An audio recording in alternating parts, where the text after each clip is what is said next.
Welcome everyone to part 3 of the Exotek F1 ULTRA Formula 1 car build. In this video we'll be building the shocks, all 3 of them.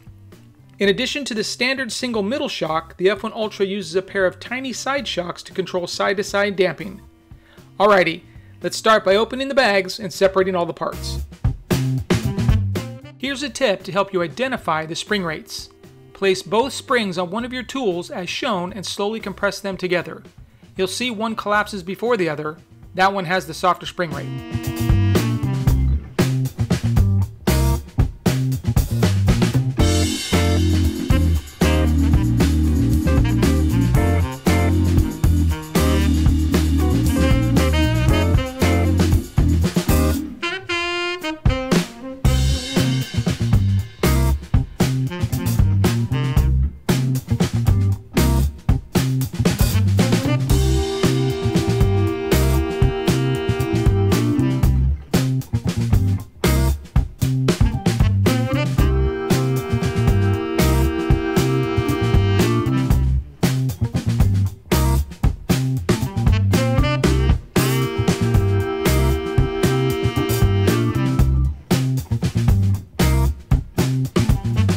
The F1 ULTRA uses an internal spring in the center shock to control forward bite. We'll be starting with the kit spring as well as 30-weight shock fluid. To prevent the threads on the shaft from ripping the internal O-rings, I prefer to build the shocks a little differently. I start by inserting the shaft into the body and building the lower cartridge around that.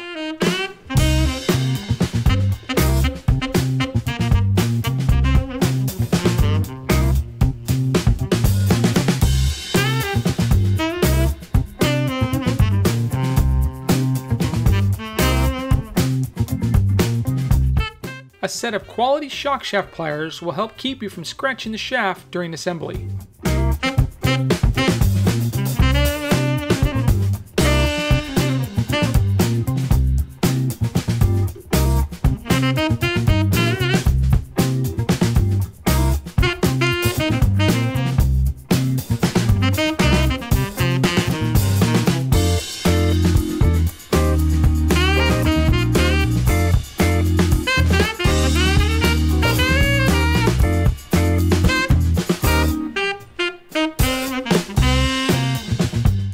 Fill the shock with fluid to the top, then slowly plunge the shaft up and down to release any air bubbles from under the piston.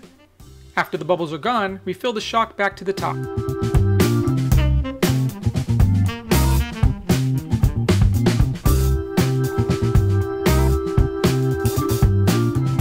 I usually set the shock aside for a few minutes to make sure all the bubbles are gone.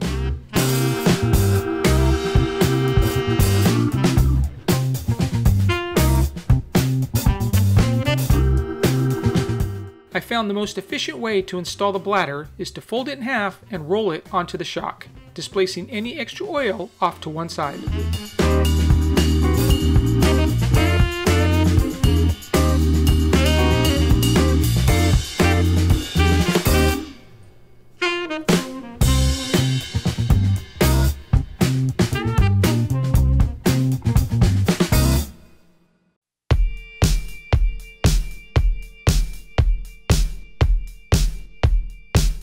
Once assembled, measure the total length to 101 millimeters.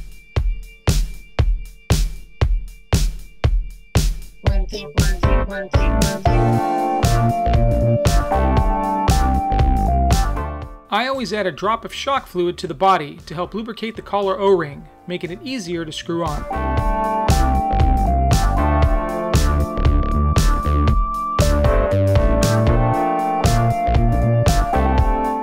I'm not sure what I'm going to be needing on track, so I'm going to start with the medium center spring.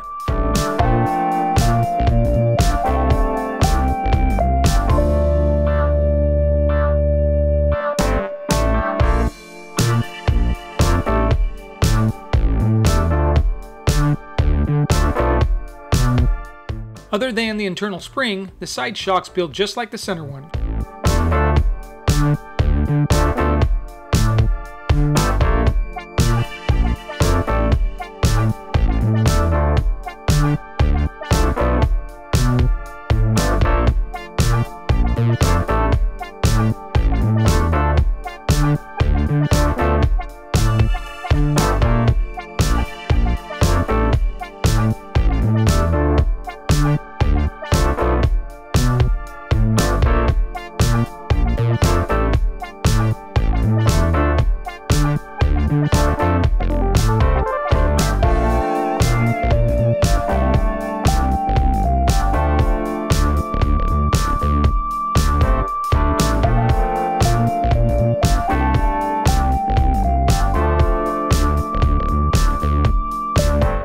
After installing the O-rings into the collars, you must install the collars at this moment before moving on.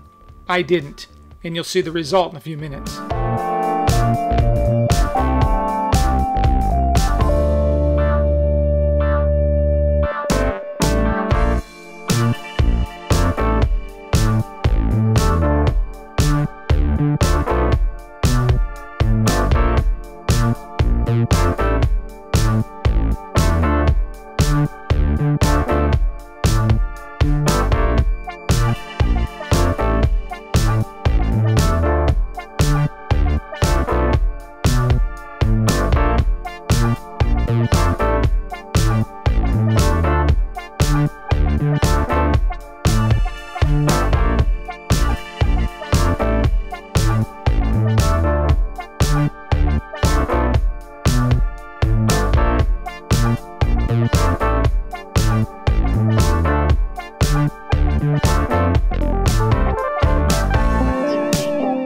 My shock shaft pliers wouldn't work here, so I had to switch to my regular pliers. If you do go this route, be careful not to scratch the shaft.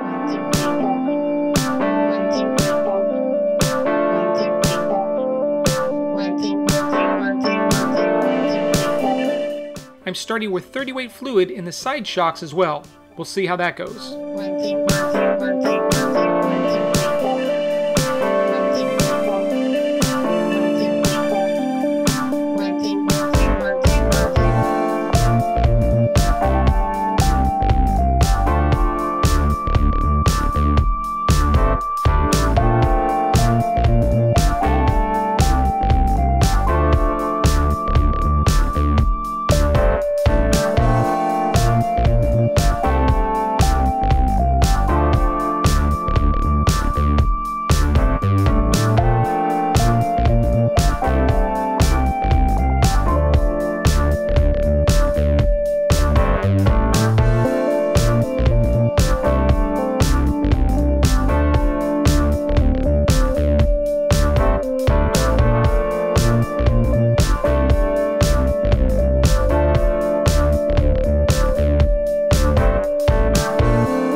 Make sure the rebound of both shocks is equal.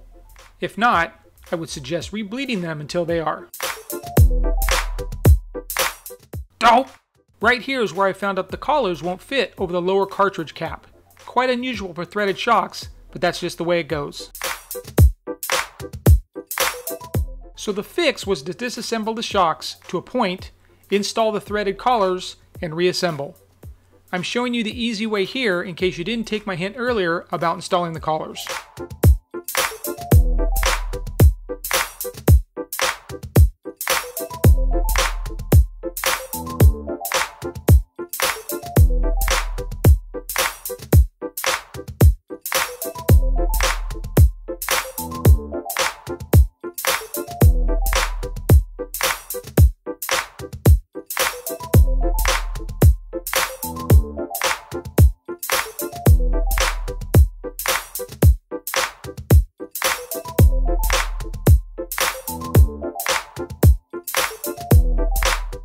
Exotek doesn't give an overall length for the side shocks, but I would measure them anyway just to make sure you have them equal.